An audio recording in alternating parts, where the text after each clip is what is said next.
Hello friends, welcome to Smile Talk paramedical channel. Friends, ವಿಶೇಷ ನೇಮಕಾತಿ ಸಮಿತಿ ಆರೋಗ್ಯ ಮತ್ತು ಕುಟುಂಬ ಕಲ್ಯಾಣ ಸೇವೆಗಳು ಮಾಗಡಿ ರಸ್ತೆ ಬೆಂಗಳೂರು ಇವರ ವತಿಯಿಂದ ಏನು 2022ರಲ್ಲಿ ಒಂದು ವಿವಿಧ ಹುದ್ದೆಗಳನ್ನು ತೊಗೊಂಡಿದ್ದರು. ಸ್ಪೆಷಲಿ ಅದರಲ್ಲಿ ಫಾರ್ಮಸಿಸ್ಟ್ ಅಧಿಕಾರಿಗಳ ಹುದ್ದೆಗಳನ್ನು ತೊಗೊಂಡಿದ್ದರು. ಅದಕ್ಕೆ ಸಂಬಂಧಿಸಿದಂತೆ ನಿನ್ನೆ ತಡವಾಗಿ ಏನು ಮಾಡಿದ್ದಾರೆ ಅಂತಂದರೆ, ಒಂದು ತಾತ್ಕಾಲಿಕವಾದಂತಹ ಈ ಒಂದು ಫಾರ್ಮಸಿಸ್ಟ್ ಅಧಿಕಾರಿಗಳ ತಾತ್ಕಾಲಿಕ ಮೆರಿಟ್ ಒಂದು ಪಟ್ಟಿಯನ್ನು ಬಿಡುಗಡೆ ಮಾಡಿದ್ದಾರೆ. ಅದರ ಬಗ್ಗೆ ಇಲ್ಲಿ ನೋಟಿಫಿಕೇಷನ್ ಇದೆ. ಇಲ್ಲಿ ಹೇಳ್ತಾ ಇದ್ದಾರೆ ಏನಪ್ಪ ಅಂತಂದರೆ, ಇಲ್ಲಿ ನಾವು ವಿವಿಧ ಅರೆವೈದ್ಯಕೀಯ ಹುದ್ದೆಗಳನ್ನು ಅರ್ಜಿಗಳನ್ನು ಅನುಮತಿಸಿದ್ವಿ. ಅದರೊಂದು ಅರ್ಜಿಗಳನ್ನು ಆಹ್ವಾನಿಸಿ ತಾತ್ಕಾಲಿಕ ಪರಿಶೀಲನೆ ಕೂಡ ನಾವು ಮಾಡಿದ್ವಿ. ಮೂಲ ದಾಖಲಾತಿಗಳನ್ನು ಕೂಡ ಪರಿಶೀಲನೆ ಮಾಡಿದ್ವಿ. ಸೊ ಇದು ಒಂದು ಪ್ರಕ್ರಿಯೆ ನಡೀಬೇಕಂದ್ರೆ 3 ವರ್ಷ ಕಾಲಾವಕಾಶ ತೆಗೆದುಕೊಳ್ಳುತ್ತೆ ಕೂಡ ಅಂತ ಹೇಳಿದರು. ವಯೋಮಿತಿ ಕನಿಷ್ಠ 3 ವರ್ಷಗಳ ವಯೋಮಿತಿ ಸಡಿಲಿಕೆಗಳ ಬಗ್ಗೆ ಉಲ್ಲೇಖದಲ್ಲಿ ಕೂಡ ನಾವು ಮೆನ್ಷನ್ ಮಾಡಿದ್ದೀವಿ. ಅದರ ಒಂದು ಬೇಸಿಸ್ ಮೇಲೆ ನೆಕ್ಸ್ಟ್ ಏನು ಹೇಳ್ತಾ ಇದ್ದಾರೆ ಅಂದರೆ, ತಾತ್ಕಾಲಿಕವಾದಂಥ ಒಂದು ಆಯ್ಕೆ ಪಟ್ಟಿಯನ್ನು ಬಿಡುಗಡೆ ಮಾಡಿದ್ದೀವಿ.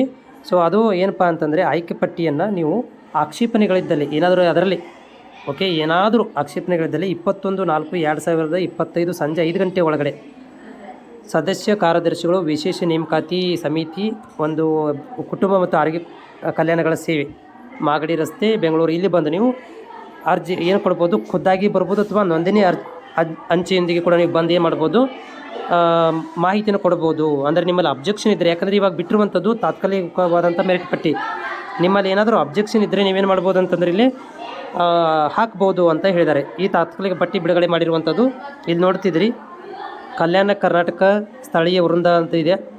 ಅದು ಕಟ್ ಆಫ್ ನೋಡ್ಬೋದು ಇಲ್ಲಿ ಎಷ್ಟಾಗಿದೆ ಅಂಥೇಳಿ. ಇಲ್ಲಿ ಹೆಸರು, ಇಲ್ಲಿ ನಿಮ್ಮ ಅಪ್ಲಿಕೇಶನ್ ನಂಬರ್ ಇದೆ, ಹೆಸರಿದೆ, ಹೌದಾ, ಡೇಟ್ ಆಫ್ ಬರ್ತ್ ಇದೆ, ಮತ್ತು ಇದು ಪರ್ಸೆಂಟೇಜ್ ಇದೆ, ಇದು ಕಾಸ್ಟ್ ಇದೆ. ಇದಾದಮೇಲೆ ಕಲ್ಯಾಣ ಕರ್ನಾಟಕ ಸ್ಥಳೀಯ ವೃಂದಗಳು, ಅದು ಬ್ಯಾಕ್ಲಾಗದ್ದು. ಇಲ್ಲಿ ಏನಿದೆಪ್ಪ ಅಂತಂದ್ರೆ ಕಲ್ಯಾಣ ಕರ್ನಾಟಕದ ಸ್ಥಳೀಯ ವೃಂದಗಳನ್ನು ಕೊಟ್ಟಿದ್ದಾರೆ. ಅದಾದ ನಂತರ ಇಲ್ಲಿ ಏನಪ್ಪ ಅಂದರೆ ಇನ್ನೂ ಸ್ವಲ್ಪ ಕೆಳಗಡೆ ಹೋದಂತೆ ಇಲ್ಲಿ ನಿಮ್ಮ ಹೆಸರುಗಳು ನೋಡ್ಕೊಳ್ರಿ, ಇದರಲ್ಲಿ ಇದೆ ಅಂತ. ಆಮೇಲೆ ಮಿಕ್ಕಿ ಉಳಿದ ವೃಂದ, ಕಲ್ಯಾಣ ಕರ್ನಾಟಕ ಮಿಕ್ಕಿ ಉಳಿದ ವೃಂದದ್ದು ಕೂಡ ಇಲ್ಲಿ ಸಪ್ರೇಟ್ ಆದಂಥ ಲಿಸ್ಟನ್ನು ಕೊಟ್ಟಿದ್ದಾರೆ. ಇದರಲ್ಲಿ ನೀವು ನೋಡ್ಕೋಬೇಕಾಗತ್ತೆ.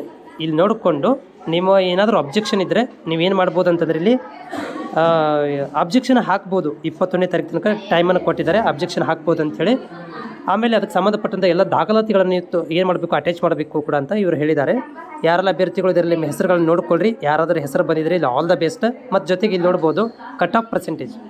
ಸೊ ಕಟ್ ಆಫ್ ಪರ್ಸೆಂಟೇಜ್ ಕೂಡ ಇದು ಕೊಟ್ಟಿದ್ದಾರೆ ಎಷ್ಟಿದೆ ಅಂಥೇಳಿ. ನಿಮ್ಮ ಪರ್ಸೆಂಟೇಜ್ ಇದರಲ್ಲಿ ಬಂದರೆ ನೀವು ಅಬ್ಜೆಕ್ಷನ್ ಹಾಕ್ಬೋದು ಒಳಗಡೆ ಬಂದರೆ.